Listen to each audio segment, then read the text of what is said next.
गणपति बप्पा मोरया, मंगल मूर्ति मोरया।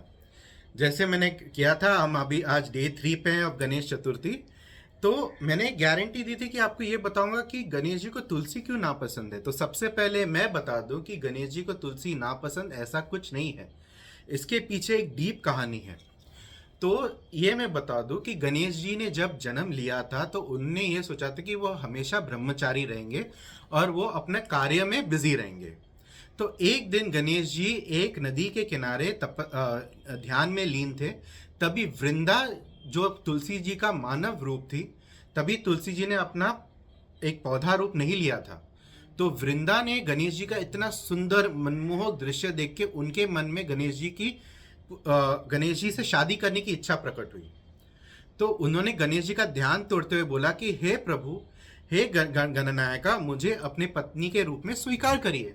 तो गणेश जी ने ये बोला कि ये पॉसिबल ही नहीं है, क्योंकि मैंने डिसाइड किया है कि मैं आजीवन ब्रह्मचर्य रहूंगा।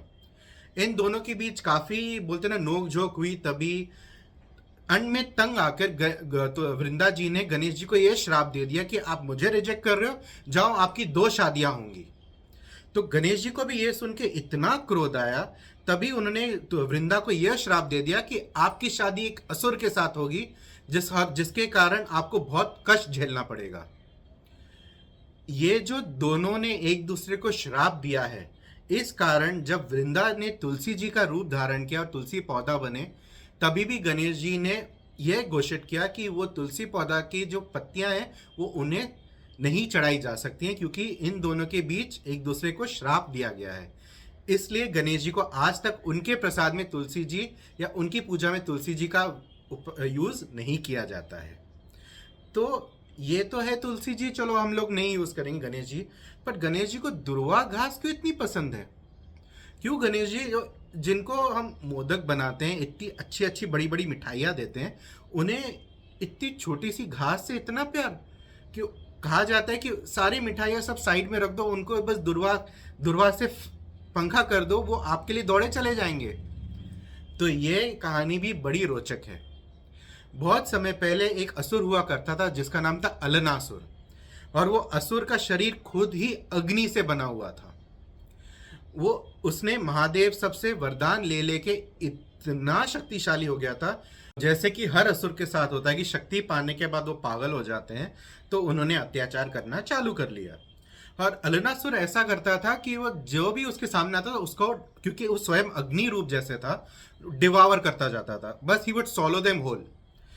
तो गणेश जी को यह बर्दाश्त नहीं हुआ, क्योंकि सारे देवी देवता त्राईमाम कर करके महादेव के पास पहुंचे, और महादेव ने बोला एक कष्ट का निवारण सिर्फ मेरा पुत्र गणेश कर सकता है।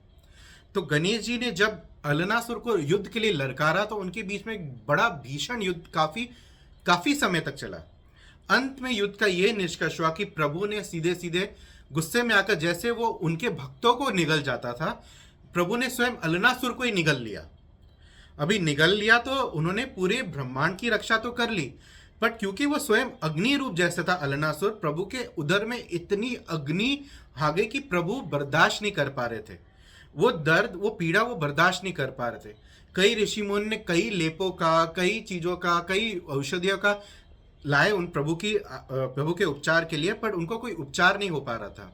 अंत में जाके ऋषि मुनियों ने कोई कहानियां बोलती है, कुछ 88,000 ऋषि मुनियों ने तपस्या कर करके दुर्वा उधर पैदा करी, या ऐसे किया जाता है। या फिर कोई कहते हैं कि किसी ऋषि मुनि ने खाली दुर्वा की 21 लड़ियों की एक गांठ बनाई और प्रभु को वो ग्रहण करने दी। प्रभु ने जैसे ही वो ग्रहण किया तो इतना कूलिंग इफेक्ट हुआ उसका कि प्रभु उधर ही शांत हो गए और उनकी पीड़ा खत्म हो गई। और तभी प्रभु ने घोषित किया कि मेरी पूजा जब भी की जाए, जब तक दुर्वा उस पूजा में शामिल ना हो, वो पूजा संपन्न नहीं होती है। तो अभी आप समझ गए हैं क्यों प्रभु को तुलसी नहीं दुर्वा चढ़ाई जाती है। अभी कल डे 4 में हम जानेंगे प्रभु के उन रूपों के बारे में जो शायद किसी ने ना सुना हो और उनकी पूजा घर पे भी नहीं की जाती है। तो स्टे ट्यून। गणपति बप्पा मोरया।